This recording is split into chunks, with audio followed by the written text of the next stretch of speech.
नमस्कार,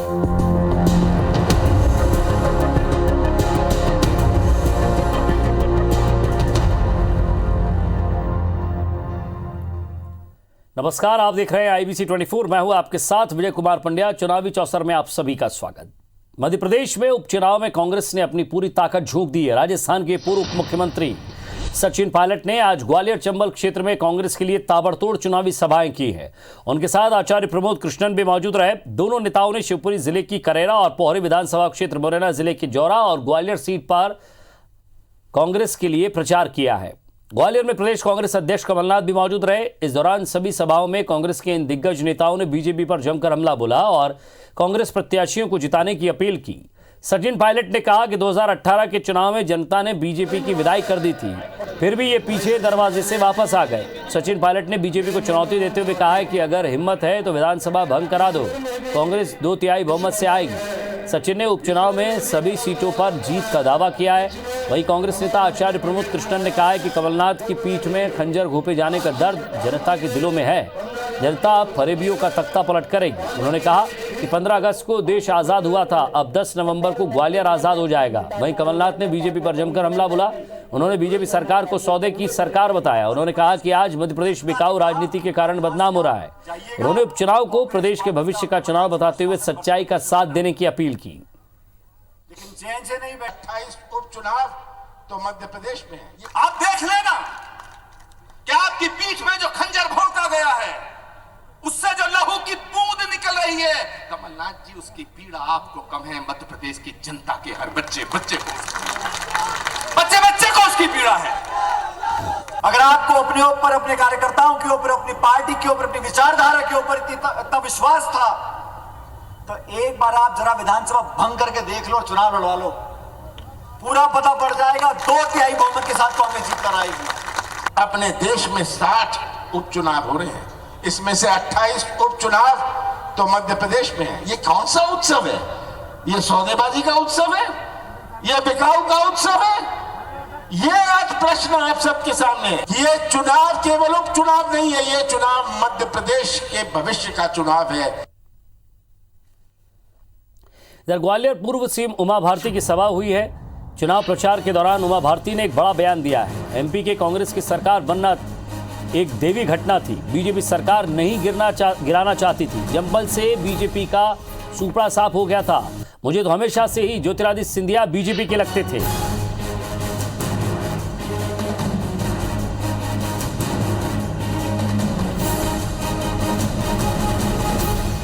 तो चुनाव प्रचार के दौरान उमा भारती ने एक बड़ा बयान दिया है। उमा भारती ने कहा है, एमपी में कांग्रेस की सरकार बनना एक देवी घटना थी। बीजेपी सरकार गिराना नहीं चाहती थी। चंबल से बीजेपी का सुपड़ा साफ हो गया था।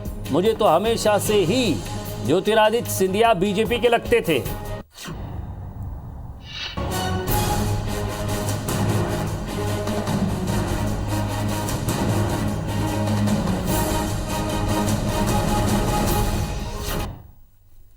और ज्यादा बातचीत के लिए हमारे संवाददाता नासिर गौरी हमारे साथ जुड़े। नासिर, क्या हुआ आज इस सभा में? क्योंकि जब भी उमा भारती जाती है, कहीं ना कहीं कोई एक बड़ा बयान जरूर देती है।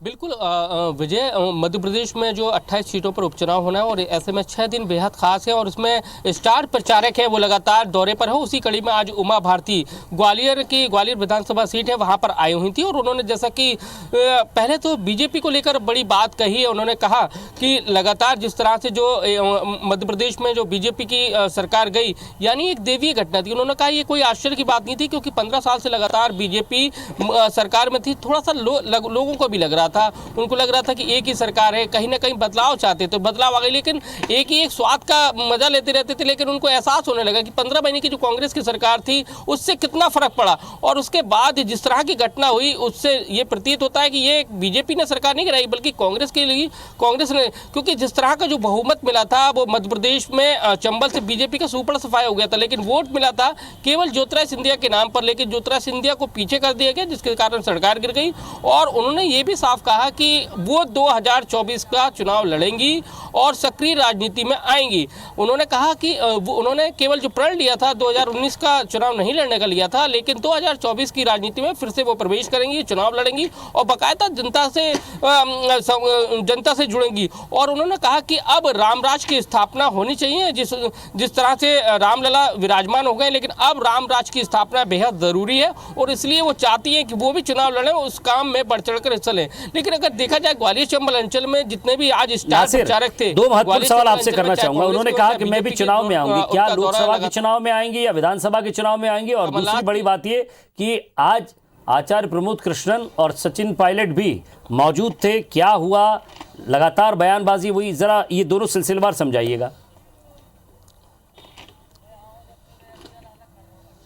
देखिए, उन्होंने साफ कहा है कि वो लोकसभा के चुनाव में, यानी कि लोकसभा चुनाव जो प्रस्तावित हैं 2024 पे हैं, उसमें वो चुनावी मैदान में जाएंगी, बाकायदा लड़ेंगी और कहा कि सरकार में वो आती हैं तो और भी बेहतर रामराज की स्थापना के लिए काम करेंगी। लेकिन जिस तरह से आज कांग्रेस के दिग्गज भी ग्वालियर चंबल अंचल के दौरे पर थे, पीसीसी चीफ यानी कि कमलनाथ ने ग्वालियर में 2 सभाएं ली हैं, उनके साथ में सचिन पायलट, प्रमोद कृष्णन भी थे, ग्वालियर चंबल अंचल के दौरे पर थे। उन्होंने लगातार सभाएं ली और इस दौरान उन्होंने कांग्रेस की सरकार पर जमकर हमला बोला है। साथ ही कहा जिस तरह से सरकार को गिराने का काम किया है वो से लोग बर्दाश्त नहीं करते। जिस तरह का जो घटनाक्रम हुआ उससे लोगों के जहन में बैठा हुआ है कि किस तरह से अब बिकाऊ राजनीति शुरू हो गई, क्योंकि मध्य प्रदेश का नाम राजनीति में बदनाम हुआ है, वो भी इन विधायकों की वजह से। क्योंकि किसी भी प्रदेश में जाते हैं तो कहा जाता है कि मध्य प्रदेश से आए, मध्य प्रदेश यानी कि वहाँ के विधायक बिक जाते हैं। इस तरह की बातों का भी जिक्र प्रमोद कृष्णन ने भी किया और कमलनाथ ने, जैसा कि लगातार निशाने पर शिवराज सिंह चौहान है, उनको ले रहे हैं, टारगेट कर रहे हैं कि किस तरह से उन्होंने एक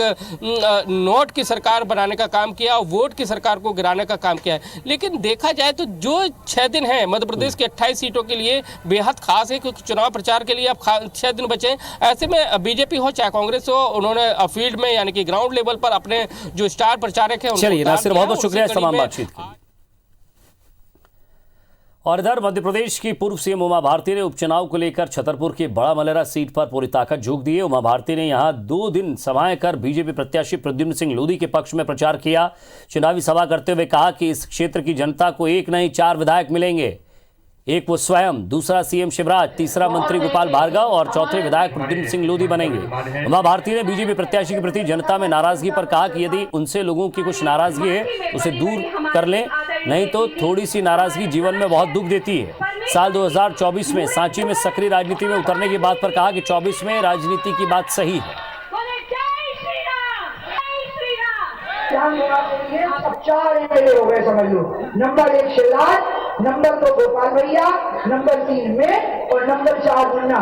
4 एमएलए मिलकर के इस विधानसभा को जगमगाएंगे। मुख्यमंत्री शिवराज सिंह चौहान ने आज खंडवा जिले के मानधाता विधानसभा क्षेत्र के किल्लौद में चुनावी सभा की और इस दौरान उन्होंने बीजेपी प्रत्याशी नारायण पटेल को जिताने की अपील की। सभा को संबोधित करते हुए मुख्यमंत्री शिवराज सिंह चौहान ने पूर्व मुख्यमंत्री पर जमकर निशाना साधा। उन्होंने कहा कि देश में 2 कांग्रेस है, एक दिल्ली के राहुल गांधी की कांग्रेस और दूसरी मध्य प्रदेश की कमलनाथ कांग्रेस। वहीं राहुल लोधी के पाला बदलने पर पूर्व सीएम के आरोप पर भी उन्होंने पलटवार किया। इधर प्रदेश के गृहमंत्री नरोत्तम मिश्रा ने डबरा विधानसभा क्षेत्र में बीजेपी प्रत्याशी इमरती देवी के समर्थन में जनसंपर्क किया और कई सभाओं को भी संबोधित किया। नरोत्तम मिश्रा ने कांग्रेस पर भी जमकर निशाना साधा। उन्होंने कहा कि ये चुनाव सरकार बनाने के लिए नहीं है, न ही सरकार गिराने के लिए। ये चुनाव तो सिर्फ सरकार चलाने के लिए हो रहा है। कांग्रेस तो विपक्ष का नेता बनाने के लिए चुनाव लड़ रही है, हम सरकार चलाने के लिए चुनाव लड़ रहे हैं, क्योंकि कांग्रेस को पूरी की पूरी 28 सीट लानी है और बीजेपी को सिर्फ 8 सीटें चाहिए।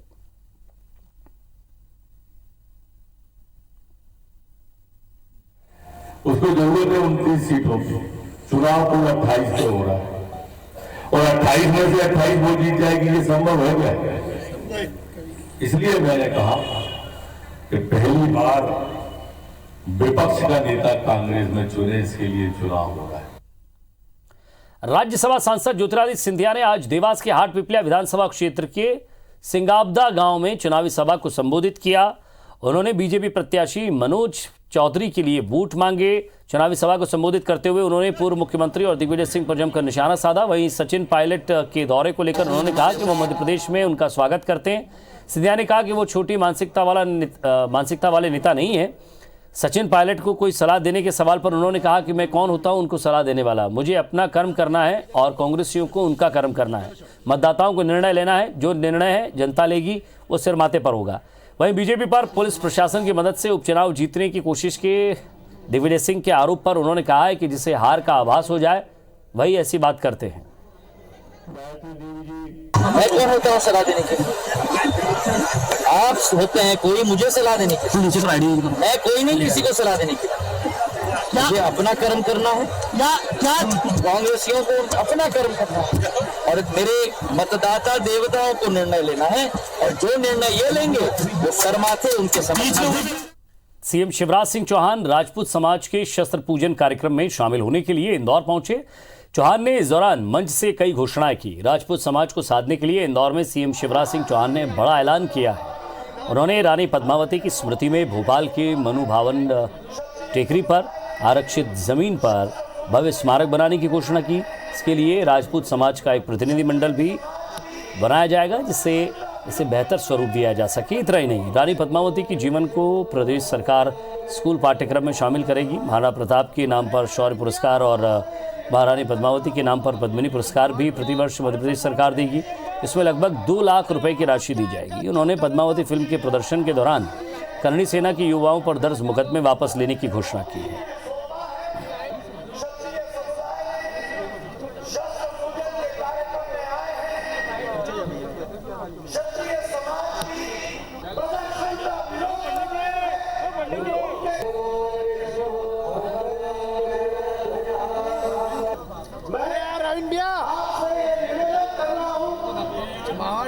अरे सर सामने अरे यार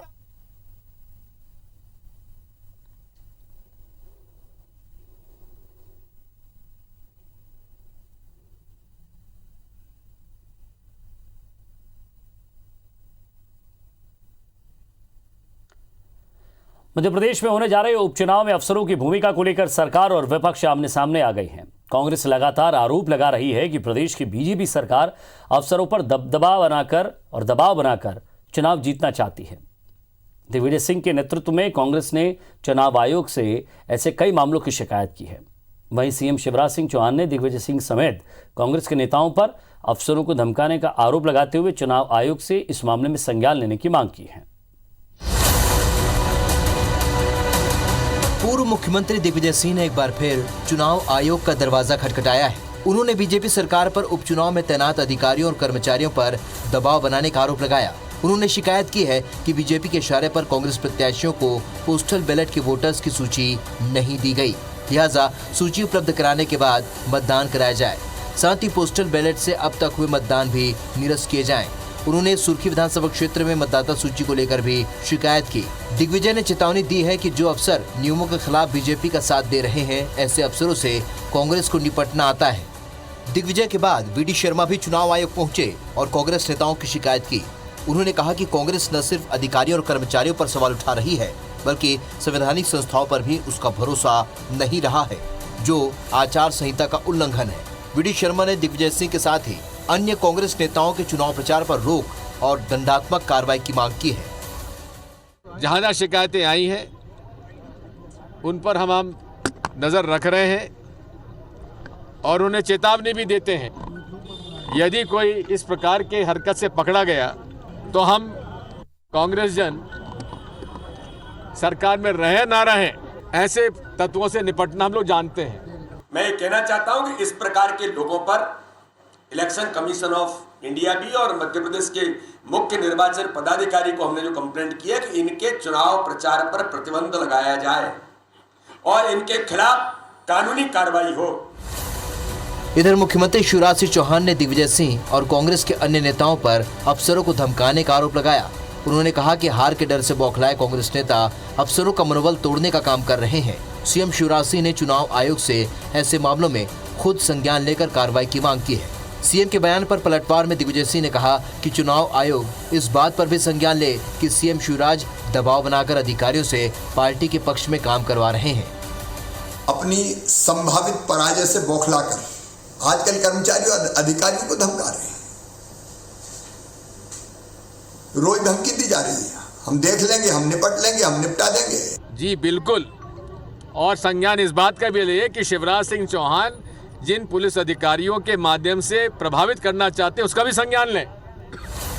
वैसे चुनाव में अफसरों की शिकायतें कोई नई बात नहीं है, लेकिन जिन वजहों और जिन हालातों में मध्य प्रदेश में उपचुनाव हो रहे हैं उसमें न तो कांग्रेस कोई मौका छोड़ना चाहती है और न ही बीजेपी कोई कसर बाकी रखना चाहती है। नवीन सिंह, IBC 24, भोपाल। और इसी के साथ फिलहाल इस बुलेटिन में इतना ही। नमस्कार।